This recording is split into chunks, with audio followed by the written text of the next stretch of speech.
Max was sitting in the New York airport, not enjoying the thought of spending another evening there. He watched the boarding process for what he hoped would be his flight back home to Charlotte. Max and his two sisters own a small pharmaceutical company that their father had set up decades earlier. Their father had developed a series of valuable yet rarely used pills that kept the company profitable but offered limited growth. With their parents gone, Max had spent the past few days in New York negotiating the company's sale to a major pharmaceutical company. Max and his team of lawyers and brokers wrapped up the deal today. The paperwork is going to the attorneys. Max was hoping to get home tonight, but it looked like the last flight to Charlotte for the day was fully booked. He was third on the standby list. He didn't call his wife Camila because he wasn't sure what to tell her. He sat at the bar, keeping an eye on the gate. He had a second gin and tonic, thinking about the deal and the big sum of over $10 million that he and his sisters would share. They'd also get the deal with Big Pharma promised a new lifestyle for him and Camila. Their twin daughters were already away at college, in their junior year at Duke, where tuition costs were draining his finances. But all that would change once the pharmaceutical deal was finalized. Meanwhile, the boarding process was over and gate agents were ushering the last passengers onto the plane. Then, a stroke of luck, the status on the boarding sign changed and Max noticed his name move up the standby list. He threw some cash on the bar, gave a thumbs up to the bartender, grabbed his briefcase and duffel bag and made a beeline for the exit at the gate. An agent handed him his boarding pass and quickly explained that a group of 4 who checked in remotely didn't show up, so he and 2 others were getting their seats. He hurried down the jet bridge with his newfound companions and, upon reaching his seat, realized it was in first class. He thought to himself, a good omen. He was heading home a day early in first class, and maybe this meant the pharmaceutical deal would indeed go through. As the boarding door closed and the plane taxied along the runway, and Max felt he deserved another drink. He had another gin and tonic and then dozed off, dreaming of a future where he and Camila could always fly first class. The jolt of landing woke him up eventually. He reached the taxi stand for the ride home. A few days earlier, he had driven his pickup truck to the airport, but now exhausted and a little tipsy, it was too late to call Camila to pick him up. They lived a few miles outside Charlotte, so the cab ride gave him enough time to key off again. The driver had to wake him when they arrived. Max paid the fare. He got out of the taxi feeling a bit groggy. As he turned towards the house, he saw something that stopped him in his tracks and fully woke him up. There was a gold Mercedes parked in front of his garage. It looked like a very stylish Mercedes, but then again, all Mercedes seemed stylish to him. The house had fallen into darkness. It was well past midnight, and Max stood motionless for several minutes. He had spoken to Camila from his lawyer's office around noon, and she hadn't mentioned anything about unexpected visitors arriving so late. He pushed away the unthinkable thoughts. He imagined a happy scenario where he could soon curl up with a warm, sleepy Camila, but his mind wouldn't cooperate.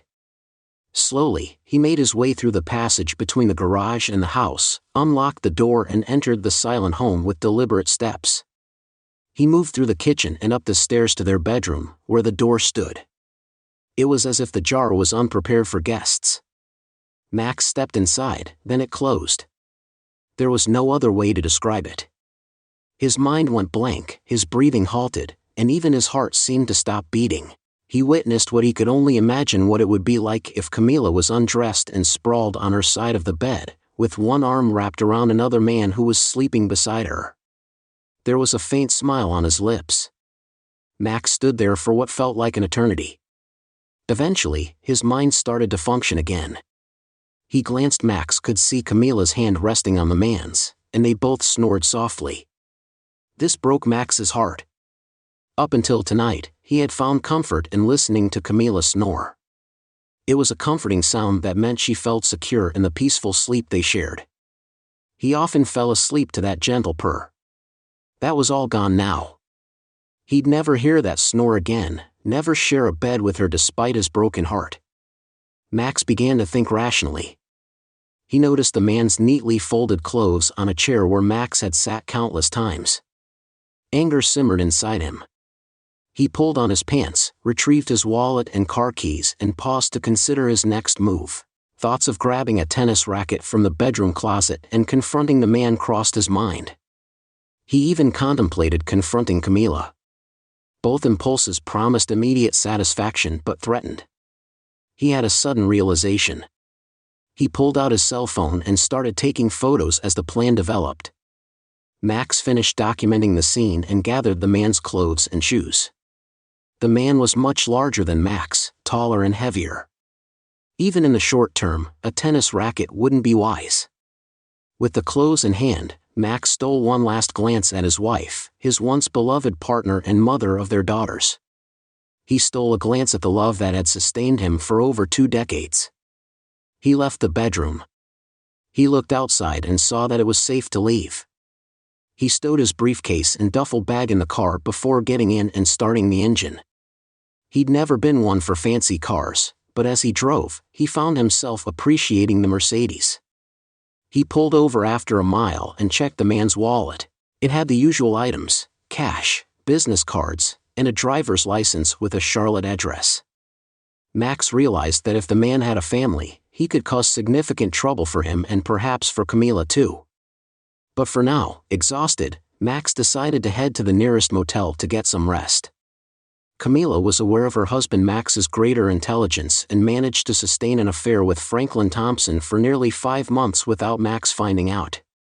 Camila was starting to think that Max was still in New York. She had slept with Franklin again the night before, but it hadn't been as good as it could have been. He was starting to act like a car salesman.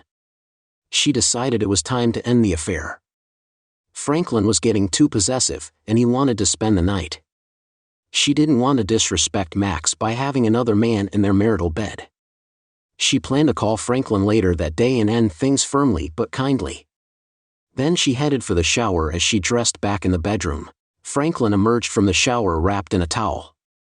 He paused, then asked Camila, "Where did my clothes go?" "I didn't move anything." She replied, "Where are you going tonight?" "I left them folded on this chair." "They're gone." "Did you take them to the guest room?" He hurried down the hall and returned empty-handed. "No, they're not there, they're nowhere." Camila suggested, sounding impatient. "Maybe you left them downstairs last night after we came in?" "I'm sure I didn't," Franklin replied, "but I'll go check." He left the room and quickly returned.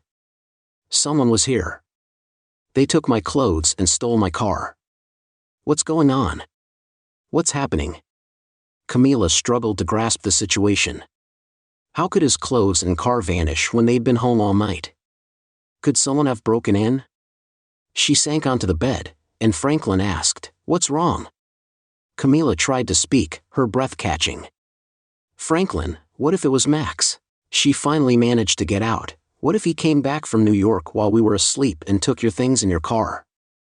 "Damn," Franklin muttered, collapsing beside her. "We need to find out where he is. It could be if he's still in New York, we're in trouble.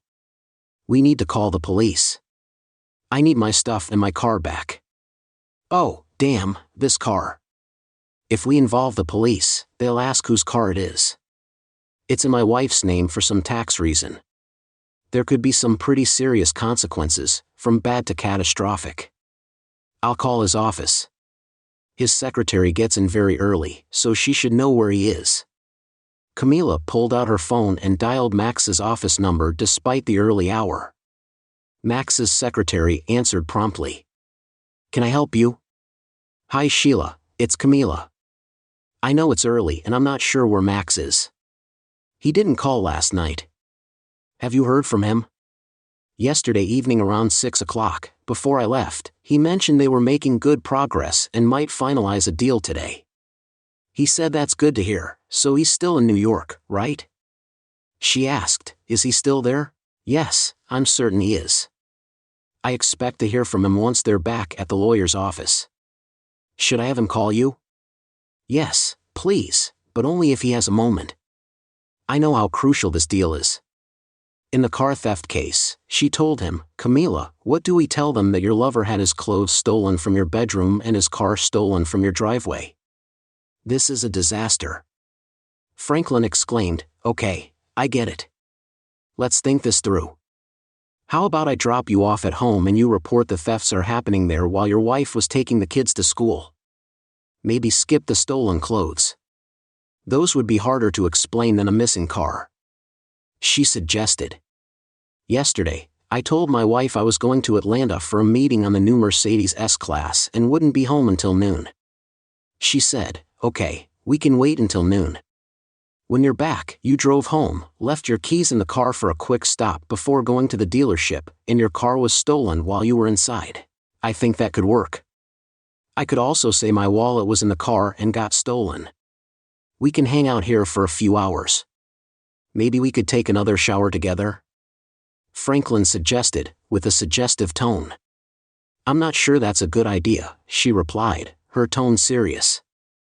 "I need to call work to take a sick day," he said, realizing the gravity of the situation. Camila, who worked as a paralegal in a small law firm, found the job somewhat dull. She stepped into the hallway to make a call and, when she returned, she found Franklin back in bed. She was tempted. She thought of Max and her recent decision to end the affair. Camila said, getting out of bed without undressing, "I think it's time to end this.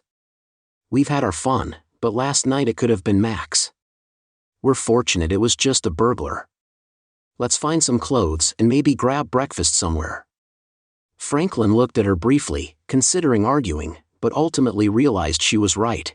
They had been lucky, but shouldn't push their luck. He agreed inwardly, recalling with a slight smile another attractive middle-aged woman. Franklin's mother, who often visited the car dealership. "I agree, it's been good. How about some clothes?" She made a few more modifications, trimming the sleeves and widening the armholes. Despite wanting to make a remark about the outfit resembling clown attire, she only smiled faintly at Franklin's expression. They decided to pass the time watching TV until it was time to head to Franklin's house. Earlier that morning, around the time Franklin discovered his missing clothes and CarMax arrived at the address listed on Franklin's driver's license, they arrived at a pleasant house. With a small bicycle leaning against the garage wall, Max sat in his car, thinking. He was still devoid of tears. His night at the motel had passed quickly, and he hadn't gone for a run until dawn. He was surprisingly not feeling worse. Perhaps he was still in shock. He approached the front door, holding Franklin's wallet with the driver's license visible. He rang the bell, and a young woman in her 20s, attractive yet somewhat disheveled, answered.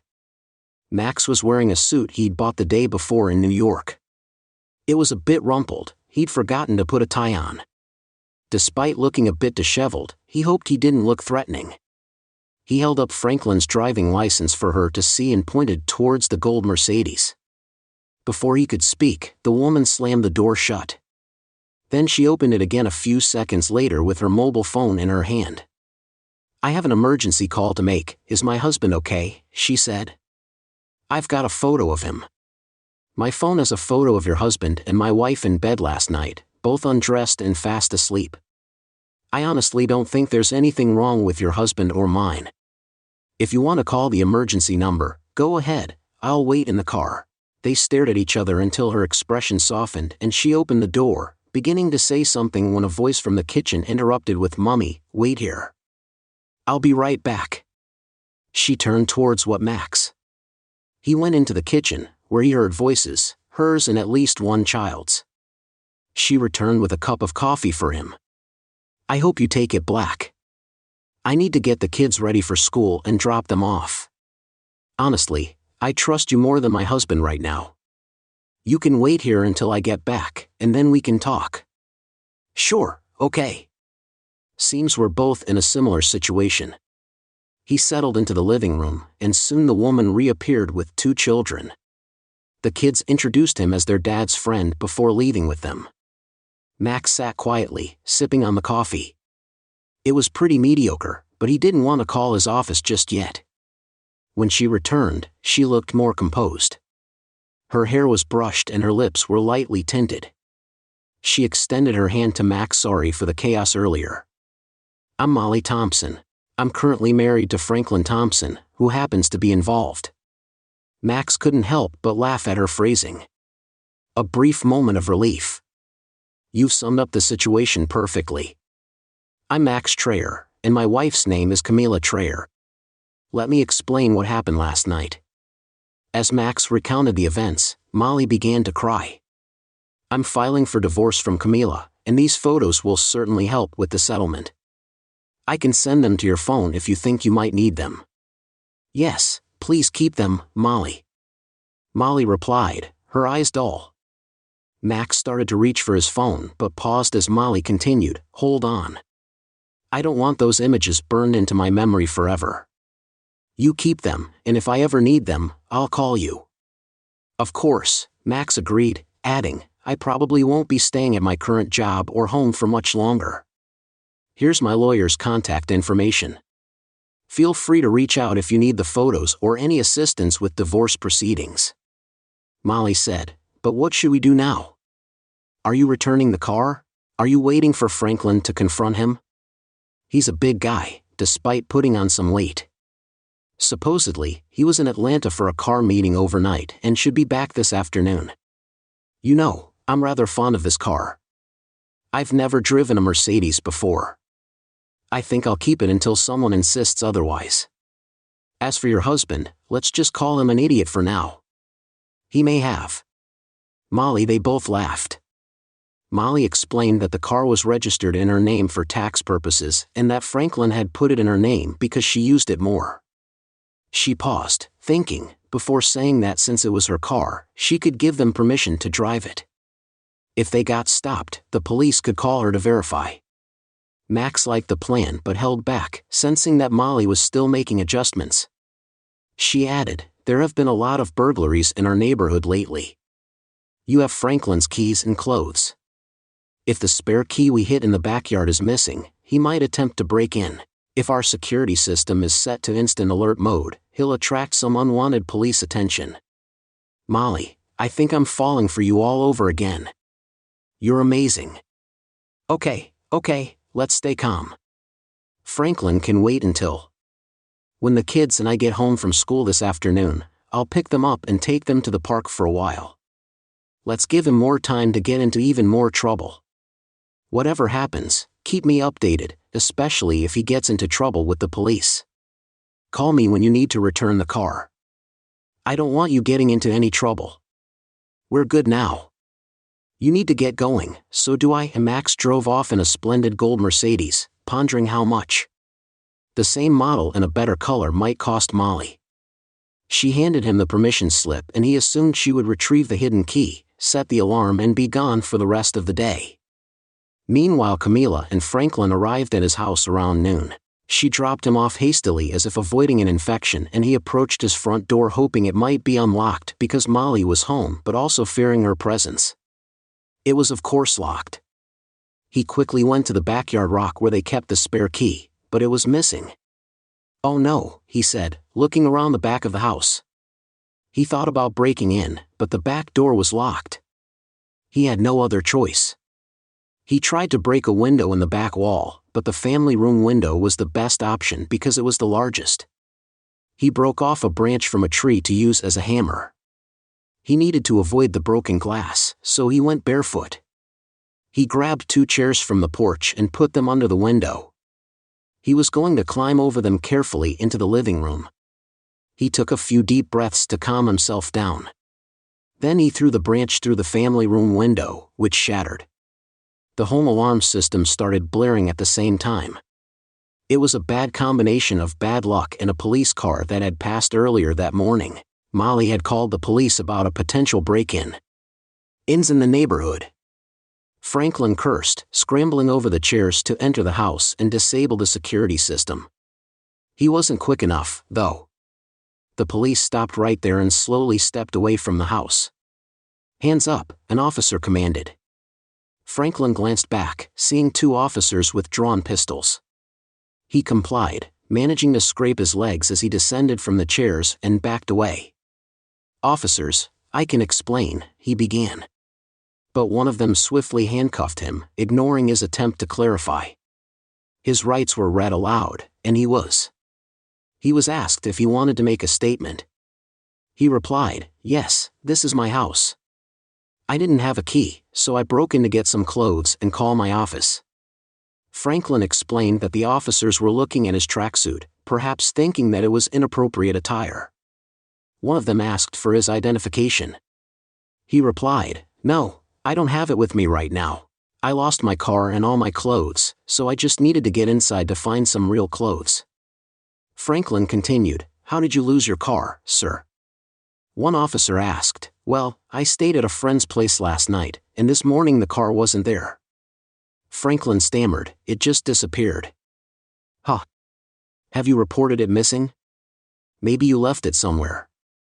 The officer pressed, but Franklin hesitated. He didn't want to reveal his whereabouts or why he hadn't reported the car missing. He also wasn't keen on trying to enter his own home, especially with the uncomfortable handcuffs. Then he had a brainwave. He could call his wife, who could confirm who he was, and then they could take him to his office. Someone there could help him get some clothes. Dealing with dealership drama was preferable to jail. Franklin gave Molly's phone number to one of the officers, who called her. I could hear part of the conversation. "This is Officer R.I. from the Charlotte Police Department. We're at the address he provided. We have a man here claiming to be your husband. He attempted to break into your house because he lost his clothes. She says her husband is in Atlanta and that anyone breaking into her house must be a burglar. She hopes we throw you in jail and toss away the key." Meanwhile, Camila arrived at her office half a day later, determined to catch up with thoughts of Max still on her mind. She tried calling his cell phone, but there was no answer. She then called his office again. "Hello Sheila, it's Camila again. I'm starting to get a little worried about Max since I still haven't heard anything from him. Have you heard anything?" Sheila replied, "All right, thank you." "You're the best secretary ever," Camila said a few minutes later. Meanwhile, Max drove a gold Mercedes to a divorce lawyer recommended by Fred Thomas, his longtime business lawyer. He trusted Fred's referral and hoped for the best. "Please have a seat. Miss Reinhardt will be with you shortly," the secretary informed him. An older woman with dyed red hair came in. She was Anna Reinhardt. Max nodded as she introduced herself. "I'm Anna Reinhardt. Fred spoke highly of you, so let's discuss your situation in my office." "Max, you can call me Anna." "Max, I'm happy to go ahead." "Anna, great. I've got some good news for you. Fred mentioned your ownership of the company before you got married. That means the shares are separate property. Your wife can't claim them or the money from them. Keep them separate from any joint accounts." "Max, what about our home, retirement accounts, and so on?" "Anna, well, it's not as good there.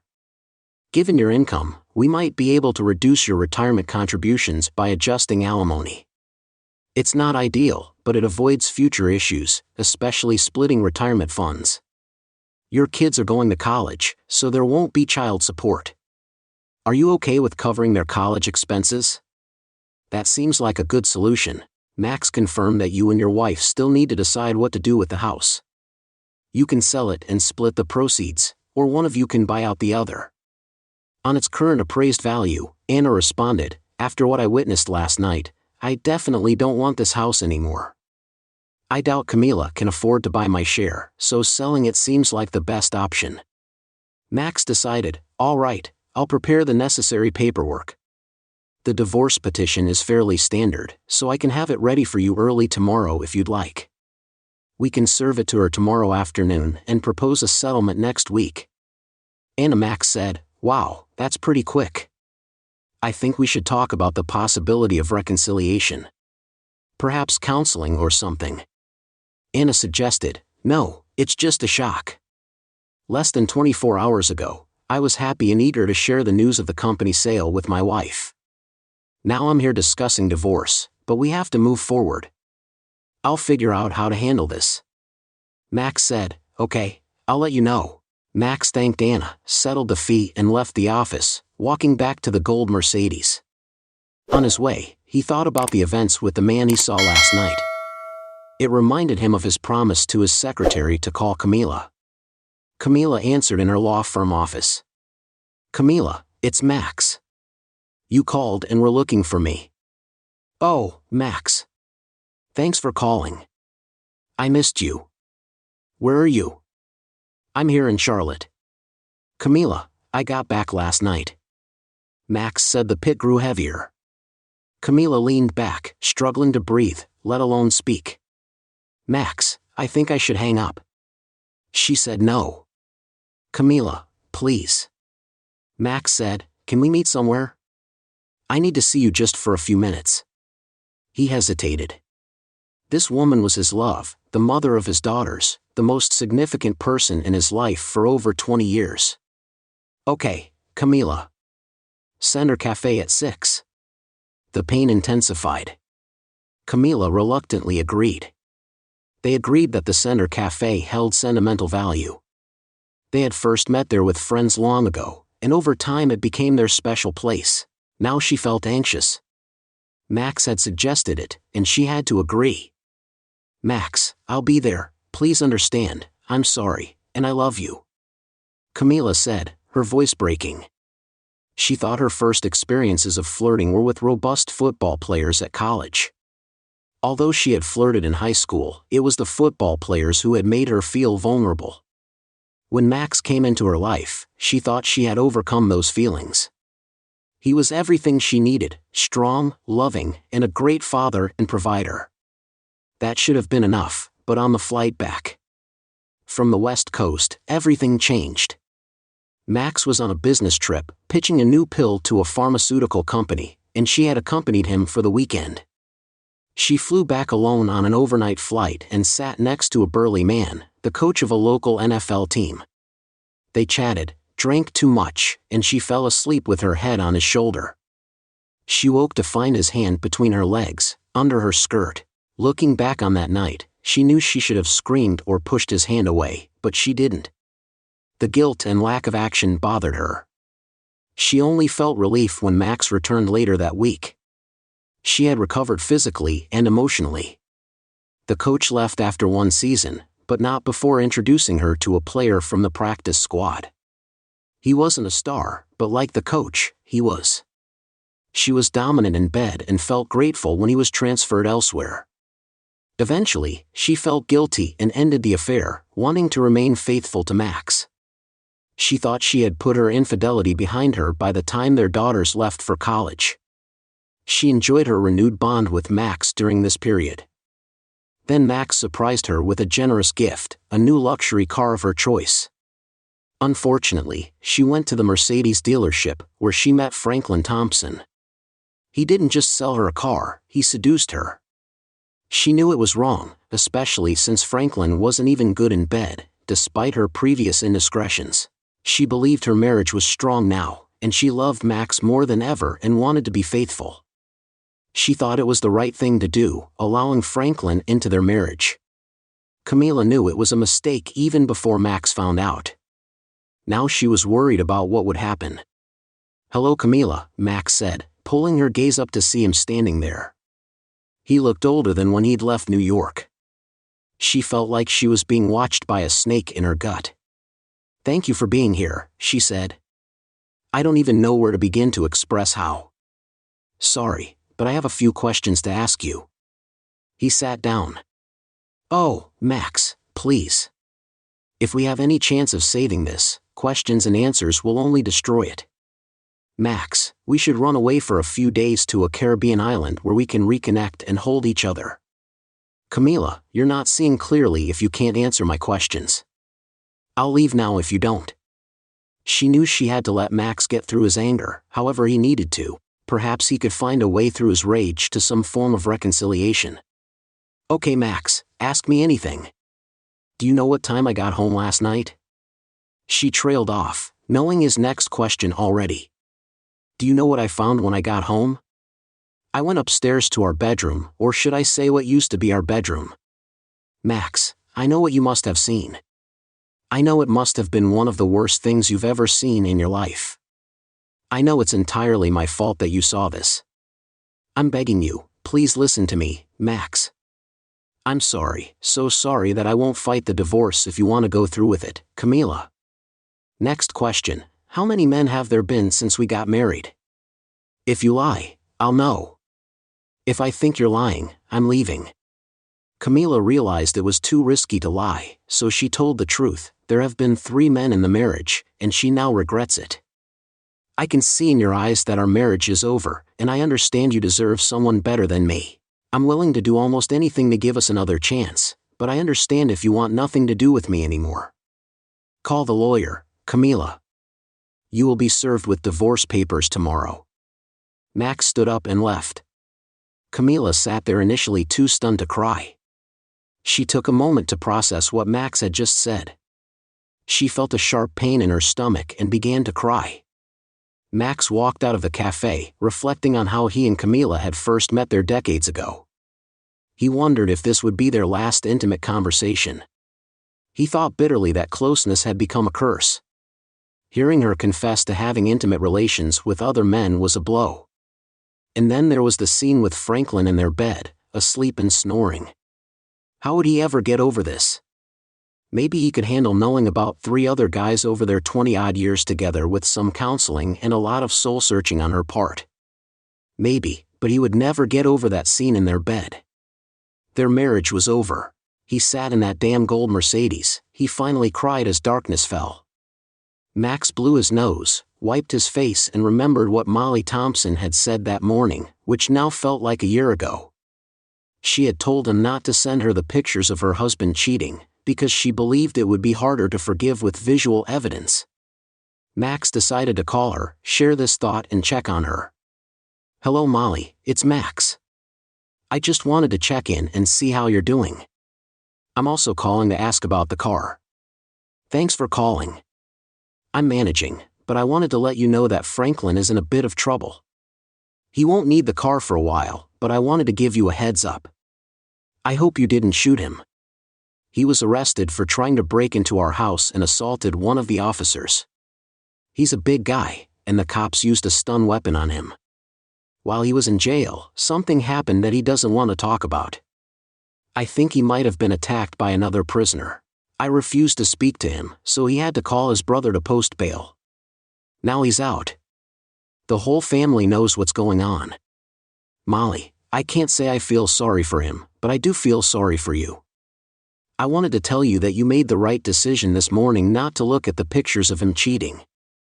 If you have any chance of reconciliation, those photos would make it a lot harder. He came home a couple of hours ago, crying, apologizing and he's begging me to let him stay, at least for now. We have 2 little kids, so I'm going to try to work things out, but it won't be easy for him. His own brother, a lawyer, told me to push for a prenuptial agreement and offered to help. Plus, I'll be managing our finances for a while. Franklin will be on a short leash, and I'll be tugging his collar often. Stay strong. Molly, I wish you all the best when you need to return the car. Just call me. They hung up and Max sat there feeling a bit envious of Molly. Maybe Franklin had learned his lesson, being arrested and charged with assaulting a police officer combined with his experience in jail. That might have frightened him significantly. Max hoped so for Molly's and their children's sake. He finally drove back to the motel where he was staying. He had one more task before trying to sleep, calling his daughters, Jane and Joan. Hi Daddy, it seemed like Jane had answered. They were twins, not identical but close enough. They sounded alike and attended the same expensive college, studying nursing. At least they didn't look exactly alike. Sisters but not obviously twins, Max often told himself that he was glad they weren't identical. They were already good at ganging up on him and it would be even harder if 2 identical young women were persuading him to buy a car, stay out late or give them money for a spring break trip to Florida. Daddy please, he said, but he also told himself again that he enjoyed spoiling them. Janie, yes, you guessed right. There's a 50-50 chance. What's up? Listen, tomorrow is Saturday and I'd like to invite you and your sister for breakfast. Well, let's call it brunch, maybe around 11 or so at that bistro on 4th Street. We used to go to that, so that works for me. Hold on a second, he heard some noise and then she came back. That he enjoyed spoiling them. Janie, yes, You guessed right. There was a 50-50 chance. Joan is fine with it too. Can we? He quickly interrupted her because at their last brunch, 6 or 7 of their friends had shown up. Let's make it just the 3 of us. Okay, of course. Jane replied, but tell me what again? He cut her off, not wanting to have a difficult conversation over the phone, which was challenging even in person. Listen, I have to go see you at 11. He said he loved her and told her sister he loved her too, then hung up. He was hoping she wouldn't call, but knew he couldn't tell her that or she would have called immediately. 00 tomorrow morning would come soon enough after Max left the cafe, leaving Camila with his warning or curse to hire a lawyer. She was in tears, realizing she had ruined everything, her marriage, her family, her entire life. She knew her daughters would find out, her parents would know and all her friends would learn about it. She would likely lose Max in her home and poor Max, seeing her in their bed undressed, probably with Franklin who had a heart-on. Her tears continued. Eventually, the waitress came over and asked if Camila needed to go to the ladies. Camila choked back her sobs and said no, thank you. She paid the bill and left, heading back to the house that would soon no longer be hers. When she got there, she found some gin, just the wrong amount. It wasn't enough to make her pass out, but too much to help her figure out how to get Max back. After drinking it all, she fell asleep, hoping for a miracle that would bring Max back. Max was sitting in the bar at 11. At 10 o'clock the next morning, when his daughters walked in, he had already reviewed and approved the draft divorce petition that morning. Then he drove for 2 hours from Charlotte, using the drive to figure out how to break the news to Jane and Joan. Initially, everything seemed normal, hugs and kisses. How is school? How is work? They ordered and ate their food, had their plates cleared, and then, finally, the real conversation began. Dad, we know something is wrong. Joan started, you look a bit unwell. Are you here to tell us you have cancer or something? And if so, where is Mom? I do have really bad news, I said, but it's not physical. No one is dying. Oh my God, did she run off with one of her firm's lawyers? Jane interrupted. The young, strong guy that Janie or I should be chasing. Both girls burst out laughing, stunned by the absurdity, until they saw their father wasn't laughing. Dad, no, not Mom. Joan couldn't voice her fear aloud. Listen carefully, girls, yes, Mom cheated. She cheated on me, but that doesn't mean she cheated on you, Joan, crying, said. If her cheating is destroying our family, then yes, Dad, it's true. She cheated on us just as much as she cheated on you. The girls cried, and then Max started trying too. They stood up, trying to hug their dad and each other at the same time. Dad, let him get out of here. Jane suggested there's a park about 2 blocks from here, and we'll have more privacy there. People were starting to stare, so Max quickly paid the bill, and they walked to the park. Jane said, a daughter on each side of him, all holding on to each other. Tell us, Dad. Joan added, we're mature enough to handle this. On the way here, I was trying to figure out how to tell you. Max began, I agree. You are both adults. Yes, your mother did cheat on all of us. I found her at home with another man. She was having an affair with another man and later admitted there had been others before him. I'm still in shock, but I know that she and I can't recover from this. I've already spoken to a divorce lawyer and my mother is getting a divorce petition today. They cried more and then fell silent, thinking about the news and their future. No matter how bad it is, you need to look after yourselves. In your schoolwork, there's enough money to cover your senior year at Duke. If either of you wants to pursue graduate studies, I believe I can find funds for that too, but there's a condition. They looked at him, curious. I'm willing to pay for your education, but I expect you to work hard and get good grades. Yes, what Mom did makes it hard to concentrate, but you told me. You're adults. Real adults. Mature, disciplined people can handle such adversity. They looked at each other, cried again and hugged him. Yes, Daddy. You are the best. We won't let you down. Joan assured him while Jane looked pensive. Dad, Joan is right. We won't let you down. But what about you? Will you be okay? What are you going to do? You can think about a lot during a 2-hour drive. I want you to know that what you said doesn't surprise me. I know you'll continue to do well in school and I'll continue to be proud of you. What your mother did, though, really upset me. I could have easily crawled into a hole, suffered, and tried to reconcile with your mom, but I realized that wouldn't be good for me. I've spent my entire adult life taking care of others. When I started working for my grandparents' company, I took care of them after they left. I also took care of my sisters, who own their shares in the company. Then I took care of your mother and you girls. I know it might sound like I'm complaining, but I'm not. The company will soon be sold, which will relieve me of responsibility. My sisters are gone, and I promise I'll be happy to help you start your adult lives. I've had 2 out of 3 successes in my relationships with women. I see this whole situation with betrayal and divorce not as the worst thing, but as a chance to start a new life. I'll dedicate this new life to taking care of one person. Dad, I really like your idea. If you mean what you say, that's great. Joan said Jane was more skeptical. Dad, what does all this really mean? I'm going to start a new life working for another pharmaceutical company and buying a farm. That's a good question. I do have an answer, but no details yet. This new life will be physical. I'm going to run marathons, climb mountains, swim across the Atlantic and climb the Alps. I'm going on safari. I have a million things I'm going to do. While doing these things, I might meet a nice woman doing the same activities. Who knows? Dad, this is amazing. Both girls looked at him, astonished. This was their father, not some enterprising adventurer.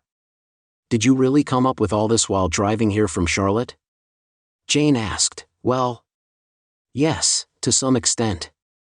Also, I didn't get much sleep, and my mind was racing with different ideas. I could have turned to drinking and feeling sorry for myself, but I've decided to make the best of this situation. I'm sure I'll be fine. Max left his daughters with more hugs, kisses, and tears before heading back to Charlotte in the gold Mercedes. As soon as Max left, the girls called their Joan answered the phone at the Torok house with a strained voice. Mom, this is Joan and Jane. We just had breakfast with Dad and he told us some terrible news. What did he say? Well, he mentioned divorce and said it was because of your betrayal. Dad gave us some details, but that's the gist. Is this true? I've been married for a while and I know I made a mistake. I made more than one, but I'm sure we can get through it. I just need to give your father some time to think. Joan interrupted. Listen, Dad said divorce. He didn't talk about fixing things. He said we cheated. Well, technically he's right, but that doesn't mean we can't. I told him I'd do anything. Mom, Jane interrupted. I think you're delusional. He told us he'd already met with a divorce lawyer. He said there's no turning back for you two. Joan, and I don't want to take sides, but you have to face reality. They heard tormented breathing on the other end. Joan and Jane exchanged glances, wondering if they should have gone. At last, Camila spoke. Her voice was barely above a whisper. I know I messed up and ruined my marriage. I think your father hates me and he's right. I've done awful things. He told me to hire a lawyer and he was right about that too. I'm sorry, girls. I know it's terrible for you too. Mom, don't worry about us. Joan said we'll be fine and I know Dad. He's doing everything he can. You need to take care of yourself. Hiring a lawyer is a good idea. Jane and I can come to Charlotte if you need us. Thanks, girls. That's kind of you. I'll be okay. I just need time to come to terms with what I've done. They hung up, still unsure of their next steps. You know, Joan said it's funny, though it's not really funny. We're more worried. They talked about their mom, who'd caused all this, rather than their dad. They decided not to go home, so their parents could deal with the situation without them getting in the way. Camila sat at home in Charlotte, feeling a bit hungover from the gin she'd drunk the night before. She was also feeling very depressed after talking to her daughters. She knew she had to get up and get on with things. Dressed and ready to leave the house, she thought. She considered buying more gin, but then the doorbell rang.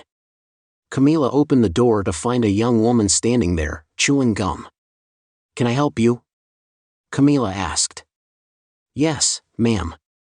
"Are you Camila Trourk?" the woman replied. "That's me," Camila said. "Why do you ask?" "You have been served," the woman said, handing Camila a folder. Documents and taking photographs, she thought. "What?" Camila asked as the woman walked back to her car. Camila returned to the kitchen table to look at the mysterious folder. When she saw the title of the first document, she nearly fainted. It was a petition for divorce. She remembered Max's last words to her, "Get a lawyer." She sat there staring at the familiar kitchen. She enjoyed it with Max. She knew the good times wouldn't come back after what she did. Camila was right. She and Max never got back together after she betrayed him. 6 years later, she was sitting in the ballroom of an expensive hotel, watching Jane dance with her new husband. Camila was thinking about the past when the girls were teenagers. Life seemed awful. There were too many activities and too much. Teenage angst and boys who were either too mean or, in Camila's view, too nice to the girls. Max was too busy with his job and her work as a lawyer was too boring. Life had been overwhelming then, but now she missed it terribly. She was still at the same law firm, doing the same mundane paperwork.